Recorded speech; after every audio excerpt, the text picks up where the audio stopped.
মনে রাখি এই স্বাধীনতা দিবসে, বিশেষ করে স্বাধীনতা দিবসের দিনে তাদের রক্তে রঙিন হয়েছে এবং তার ফলে তাদের জন্য আজকে আমরা স্বাধীনভাবে ঘুরতে পারছি, কথা বলতে পারছি।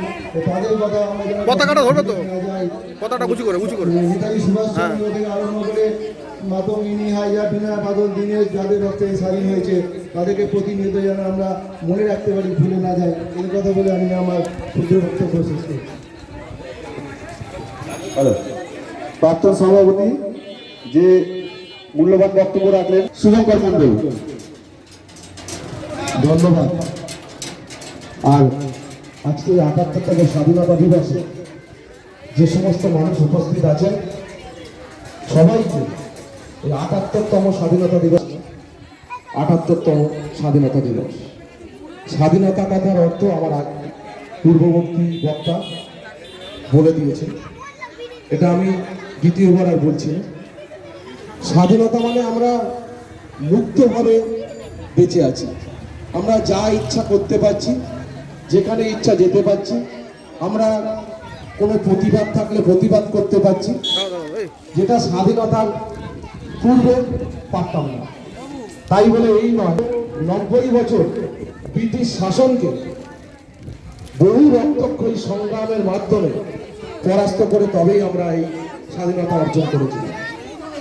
আর এই স্বাধীনতা অর্জন করতে গেলে যে নামগুলো না বললেই নয়, আসমুদ্র হিমাচল থেকে শুরু করে সমগ্র ভারতবর্ষের বুকে এই স্বাধীনতা আন্দোলনের নেতৃত্ব যারা দিয়েছিল, আমার মনে আমি যেটুকুনি ইতিহাস পড়ে বুঝেছি, প্রধান ভূমিকায় ছিল এই বাংলা, মানে আমাদের পশ্চিমবঙ্গ আর একটা ছিল পাঞ্জাব।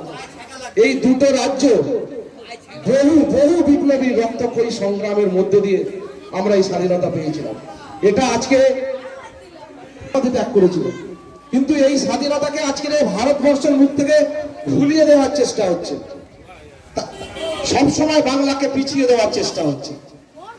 বাংলা একদিন দিশা দেখিয়েছিল, বাংলাই একদিন পথ দেখিয়েছিল, তবে এই রক্তক্ষয়ী সংগ্রামের মধ্যে দিয়ে আমরা এই স্বাধীনতা অর্জন করেছিলাম। তাই আমরা বাঙালি হিসেবে গর্ব, আমার বাংলা আজকে রক্তক্ষয়ী সংগ্রাম করেছিল বলে আমরা এই স্বাধীনতা পেয়েছিলাম। তাই আমার যে সমস্ত ছোট ছোট ছেলে মেয়ে সমান যে সমস্ত বাচ্চারা আছে, ভাইয়েরা আছে, বোনেরা আছে, তাদেরকে ভারতবর্ষের ইতিহাস সম্বন্ধে জানাতে হবে, জানতে হবে। আমরা একটা স্বাধীনতা দিবস উদযাপন করলাম, একটা ফুটবল টুর্নামেন্ট করলাম, একটু পিকনিক করলাম, একটু রাস্তায় র্যালি করলাম, তারা কখনোই সেই মুক্তির পথ খুঁজে পাবে না। তাই তাদেরকে সেই ভারতবর্ষের ইতিহাস সম্বন্ধে জানাতে হবে, আজকে বাংলার গর্ব সম্বন্ধে জানাতে হবে, যে বাংলার যে হিত, যে গৌরব, সেই গৌরব কখনো ভোলার নয়। আমি বেশি বলবো না, কারণ অনেক পূর্ববর্তী বক্তা অনেক কিছু বলেছে, অনেক কিছু বলার থাকে, কিন্তু সেই সময় পাওয়া যায় না। শুধু একটুখানি জিনিস বলবো, আজকে যে ৭৮তম স্বাধীনতা দিবস আমরা উদযাপন